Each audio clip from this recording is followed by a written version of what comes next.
Dizem que no coração da floresta de Mata Negra, onde as árvores são tão antigas quanto o próprio tempo, existe uma casa esquecida.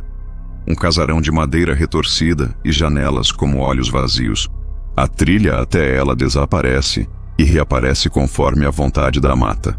E só os que estão destinados a encontrá-la conseguem ver seu telhado coberto por folhas secas, como se a própria floresta quisesse enterrá-la viva.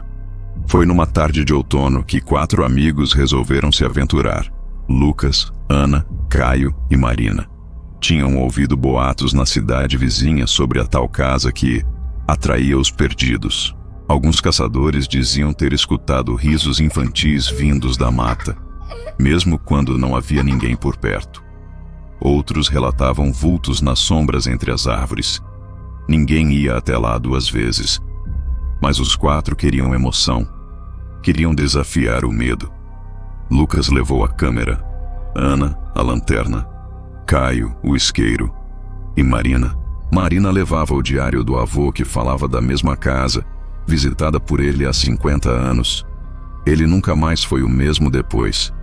A trilha começou como um simples caminho coberto de folhas, mas quanto mais se aprofundavam na mata, mais o som da cidade sumia.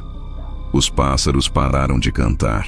O vento ficou pesado e o cheiro de terra úmida deu lugar a um odor leve, porém enjoativo, algo entre carne passada e madeira podre. Foi Marina quem viu primeiro. O telhado, quase invisível entre os galhos retorcidos. A casa parecia maior do que deveriam encontrar no meio do nada. Estava torta, como se o tempo a tivesse empurrado para o lado, mas intacta. "Vocês estão sentindo isso?" perguntou Ana, apertando o braço de Caio.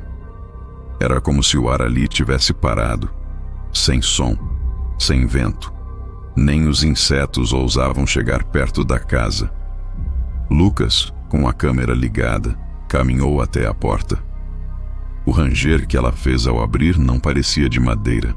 Soava mais como um grito engasgado, um aviso. A entrada dava para um corredor estreito, cheio de quadros pendurados, mas não tinham pinturas. Só espelhos. Espelhos embaçados, alguns rachados. Todos refletiam os amigos de forma distorcida, como se o tempo estivesse errado neles. Caio passou a mão em um dos espelhos. Quando tirou, havia uma marca. 5 dedos, pequenos como os de uma criança. Mas ele tinha sido o único a tocar. "Vamos rápido", disse Marina com a voz trêmula. "Só olhamos e vamos embora." Chegaram a uma sala ampla, onde o teto havia desabado parcialmente, mas a mesa de jantar ainda estava posta.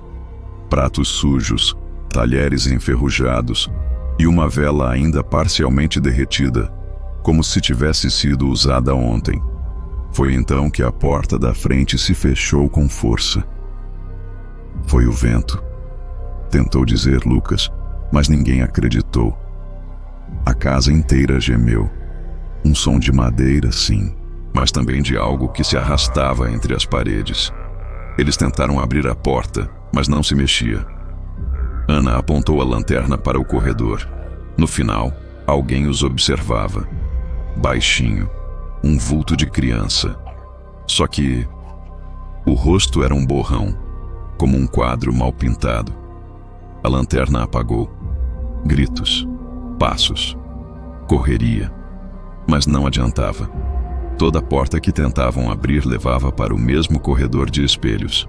E os reflexos agora se moviam sozinhos, acenando, sorrindo de forma errada. Caio foi o primeiro a desaparecer. Ele correu por uma escada estreita, e quando os outros o seguiram, só encontraram o isqueiro dele no chão, ainda aceso. Lucas filmava tudo, tremendo, chorando. Ele dizia que o tempo ali dentro estava errado, que a câmera mostrava cenas que ainda não tinham acontecido.